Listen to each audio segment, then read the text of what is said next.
Olá, boa noite a todos. O meu nome é João Carlos. Eu moro no interior do Maranhão, tenho 53 anos e sou, como todos que provavelmente estão ouvindo o meu relato, um apaixonado por histórias, contos e relatos de terror. Então, resolvi enviar a minha história também, da noite em que vi algo inimaginável para a grande maioria das pessoas. A noite em que vi um lobisomem. Tudo começou quando fomos contratados para dar início em uma obra em um outro estado próximo. A obra era bem grande e o dinheiro era muito bom. O único problema era a logística. A construção era muito longe de onde morávamos e, por conta disso, era praticamente impossível ficar no vai e vem. O custo com a passagem era muito alto. Então, só voltávamos para casa a cada 15 dias, sempre em uma sexta-feira à tarde, e retornávamos no domingo também à tardinha, já quase noite. Normalmente, aqui na região, quando pintava esse tipo de trabalho, vinha pessoas de vários lugares atrás de uma oportunidade. Então, era comum você ver pessoas de todo tipo. Eu não me importava, na verdade, até gostava. Pelo menos, fazíamos novas amizades. Eu já estava habituado com esse tipo de trabalho. Porém, um cara em meio aos amigos me chamava muita atenção, o Simão.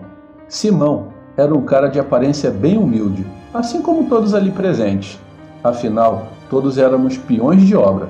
Mas enquanto uns tinham pelo menos um tênis para ir e vir, ele parecia sempre de chinelo. Ele era branco, muito magro, embora não fizesse questão nenhuma de esconder isso, pois estava sempre, ou na maioria das vezes, sem camisa e com uma calça amarrada com cordas dessas de varal de roupa na cintura. Mas independente de sua aparência, o cara trabalhava feito um cavalo. Ele tinha uma disposição e força que era incrível. O cara não cansava facilmente. Ele também não era de muito assunto. Até batia um papo vez ou outra, mas sempre na maioria das vezes respondendo. Ele não era de puxar assunto. Quando chegamos no canteiro de obra, logo tratamos de construir um barracão. Uns dias após o término do barracão, já demos início na obra. As primeiras semanas da primeira quinzena correram tudo tranquilo.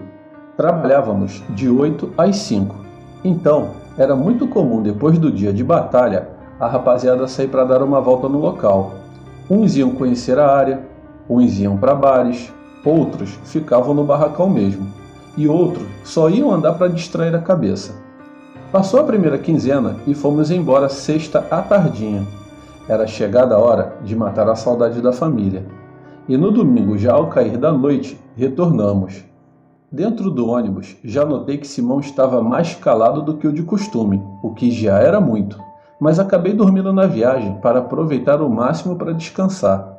Chegamos no canteiro, descemos, organizamos tudo e fomos dormir. No dia seguinte, o trabalho correu normalmente, e na noite, Simão, que nunca tinha saído, resolveu sair. Pois é, ele simplesmente sumiu. E assim foi nas noites seguintes, até que eu resolvi segui-lo.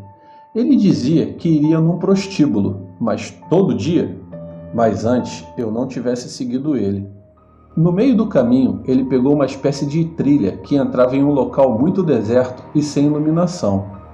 No meio de um descampado, ele parou, tirou a roupa, se ajoelhou e começou a se contorcer. Eu olhava, mas eu não acreditava no que os meus olhos mostravam para mim. Estava bastante escuro, não dava para ver tanta riqueza de detalhes. Mas ele gritava, dava para ouvir os barulhos de algo que parecia ossos se quebrando. Quando acordei daquele momento que parecia um transe, pois eu estava paralisado, diante de meus olhos foi surgindo um cão enorme, preto acinzentado. Aquilo era inacreditável. Eu não perdi tempo e saí correndo dali o mais rápido possível, deixando aqueles gritos terríveis para trás.